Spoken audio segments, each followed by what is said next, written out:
This could change everything for the Dallas Cowboys. So we're going to be going through that and 3 other stories in today's video. So make sure to like this video. And if you want more Dallas Cowboys news content like this, make sure to subscribe to the channel by hitting that red button down below.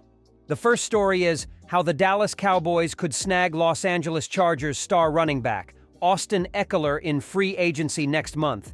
The Dallas Cowboys could snag Los Angeles Chargers star running back Austin Ekeler in free agency next month. The Cowboys are planning to go all in this offseason, and they could make a splash by signing the 2-time touchdown leader. Ekeler is set to hit free agency, and essentially, his tenure is over in Los Angeles. However, the Chargers' new head coach, Jim Harbaugh, said he would love to have Ekeler back next season. If things go well, it's going to be because of our guys like Austin Ekeler and the players. I like Austin Ekeler. We're going to have a huge emphasis on the run game, and we got to block better up front. He's a tremendous back, and we'd love to have him on the team next year, said Harbaugh. Ekeler was eyeing for a multi-year deal from Los Angeles before the season. He instead winded up signing a revised 1-year pact. However, since Harbaugh is cleaning up the old and getting his new staff, he may look elsewhere depending on what Ekeler does. The Cowboys could make the signing happen by offering him $7 to $8 million on a 2-year deal.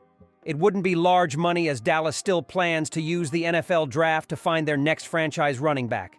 With this, it looks like the Tony Pollard days may be done. Pollard is also set for free agency next month, but he still wants to remain with the team.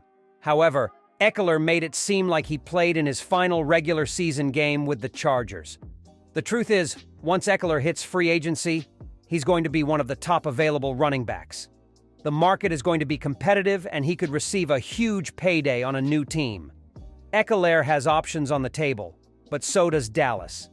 It'll depend on what Ekeler really wants at the end of the day. It's either he wants a huge payday, or he'll eventually want to land with a contender that has a huge chance to go to the promised. The Cowboys are one of those promising places to land in, so he may be intrigued. However, Dallas could bring back Pollard on another franchise tag for next season. It's unlikely that it will happen, since Ekeler could be on their radar and would look in free agency for more options. The problem is that Pollard wasn't very efficient in his production this past season. Pollard was averaging 4.0 yards per carry, and he struggled in short yardage and goal line situations. On the other hand, Ekeler has excelled in those areas, and the Cowboys could opt to snag the star running back.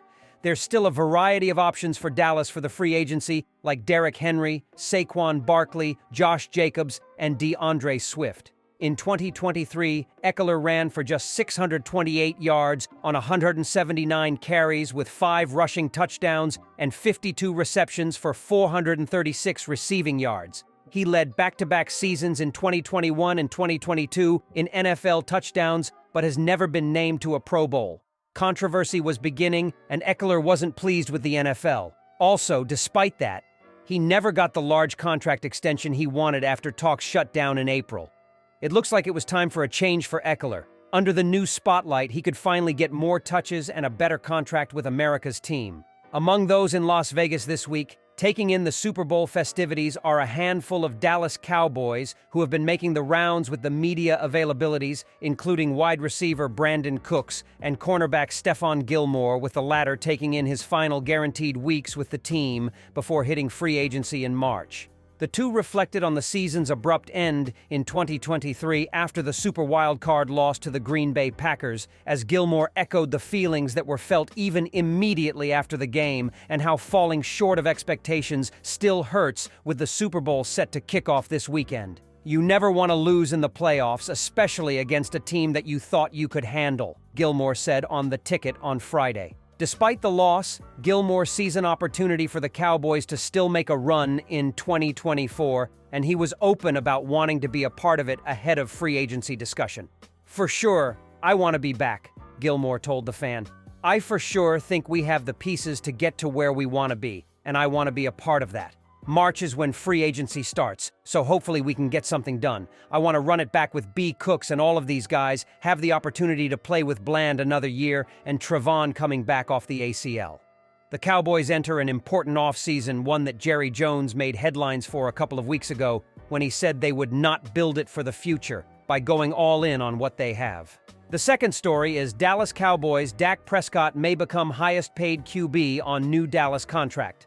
The signs continue to point toward Dak Prescott and the Dallas Cowboys continuing their partnership beyond the 2024 season, according to NFL Network's Ian Rappaport, Tom Pelissero, and Mike Garafolo. Expect the two sides to get together in the weeks following the Super Bowl and start working, the report said. Prescott should once again be one of the highest paid, if not the highest paid quarterbacks in the NFL, with the Cowboys gaining valuable cap room to operate in free agency if they do a deal.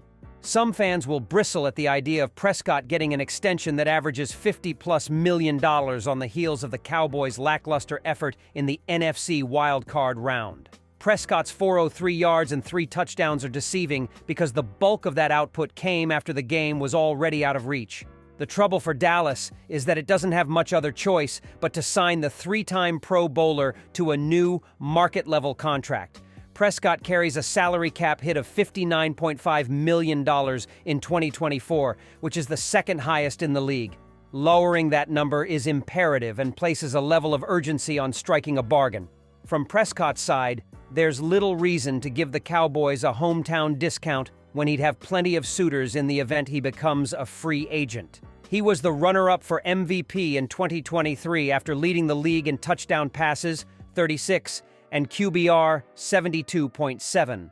The 30-year-old's track record in the postseason is impossible to ignore completely, but there isn't a straightforward path for Dallas to find an upgrade now or at a point in the foreseeable future. That gives him plenty of leverage to secure a pay raise this offseason.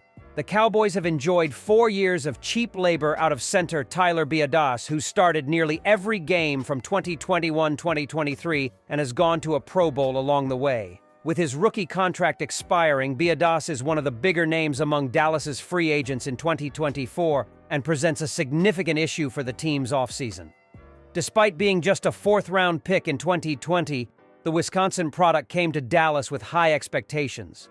The last Badgers center that Dallas drafted, Travis Frederick, was an immediate star and saw his career tragically end due to a neurological disorder. Almost unfairly, Biadasz was tagged as the guy to fill those big shoes. Dallas didn't throw Biadasz to the Wolves, giving him a year to develop behind veteran Joe Looney. He did start 4 games as a rookie when Looney had a knee injury, and Biadasz was handed the job the following offseason. He hasn't looked back since, being named to the Pro Bowl in 2022 and providing solid overall work during his run. While never the dominant force that Frederick was, Biadasz has provided outstanding value for where he was drafted. But now, getting those same services is going to get more expensive. Biadasz should be able to get over $10 million a year, still just 26 years old, and with a good resume. That's a huge jump from the $2.87 million he counted against the salary cap in 2023. There isn't exactly a next-man-up option here either. The only other listed center on the roster is Brock Hoffman, a 3rd-year undrafted prospect who's seen some playing time due to injuries but is hardly a proven commodity. It's hard to imagine Dallas will just hand the job to Hoffman given their lofty goals for next season. It's entirely possible that Dallas will work out a multi-year deal with Biadasz, which would give them the flexibility to convert salary into bonus money and keep the cap hit low. But again, Biadasz isn't an all-pro talent. The Cowboys could get better at center, especially with pass protection, and may not want to make a long-term commitment to Biadasz. Franchising. Biadasz is completely off the table. Offensive linemen are grouped together according to the CBA, so that means the averages pull in numbers from offensive tackles making $20 million or more per year. Even Jason Kelce only made $14 million last year, so no way will Dallas entertain this option for a lesser center. At the very least, whoever plays center in Dallas next year gets to enjoy life between Tiller Smith and Zach Martin on the offensive line. That does create a less anxiety for the Cowboys, perhaps allowing them to let Biadasz walk and find a bargain signing or using a mid-round pick to give Brock Hoffman some competition for the job. The third story is Dallas Cowboys Micah Parsons and CeeDee Lamb admit to the culture problem in Dallas. While this Super Bowl in Las Vegas is mostly all about the combatants, the San Francisco 49ers and the Kansas City Chiefs, the Dallas Cowboys are the Dallas Cowboys, so during Super Bowl week, a major storyline has been, what's wrong with the Cowboys? And a frank CeeDee Lamb may have just offered the best answer of all, with Micah Parsons hopefully following up accordingly as they commented on a lack of accountability and discipline. First and foremost, Lamb said, I do need to grow up.